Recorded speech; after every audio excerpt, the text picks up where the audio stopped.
जिद बड़ा खराब चीज बा हो। चाहो कौना भी चीज का जिद हो, पहले एक बार माइंड में सोचे के चाहिए। लेकिन हम बताओ तनी, एक लाइन कव्वाली का टुकड़ा लगल बा मत के साथ। पहाड़ जाके भोला हो, रहल पहाड़ जाके भोला हो, ये ले भंगिया के गोला हो, ये ले भंगिया के गोला हो। गाजा से भर रहे झोला हो, गाजा से भर रहे झोला हो, ये ले भंगिया के गोला हो, ये ले भंगिया के गोला हो। DJ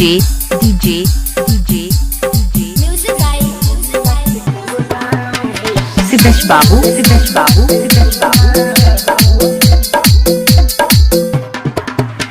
कोइलारी बस्ती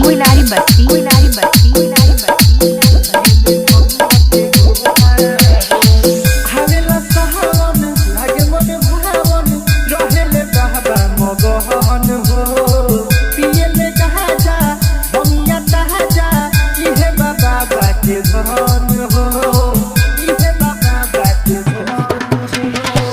हवेला सहावन लागे मन भावन, रहेले बाबा मगहन हो, पियले जहाजा बनिया तहाजा, इहे बाबा बाटे धन हो।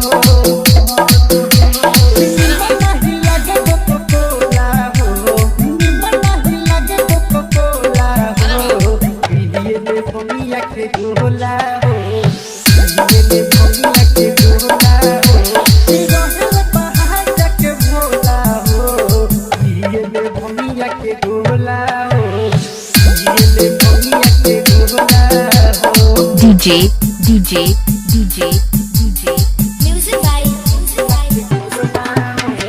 सिद्धेश बाबू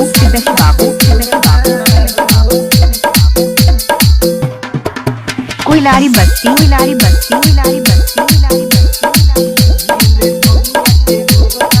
भंगिया के बहाता पीछे भी महाता, रहेली उहो परेशान हो, करेला दहासा बाबा के नहासा, गाजा में रहेला जान हो, गाजा में रहेला जान हो।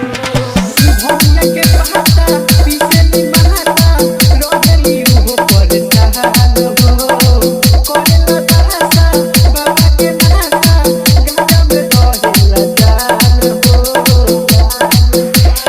आशिके आकाश कभी बोला हो, आशिके आकाश कभी बोला हो, ये ले भंगिया के गोला हो, ये ले भंगिया के गोला हो। रहल पहाड़ जाके भोला हो, ये ले भंगिया के गोला हो, ये ले भंगिया के गोला हो। कोइलारी बस्ती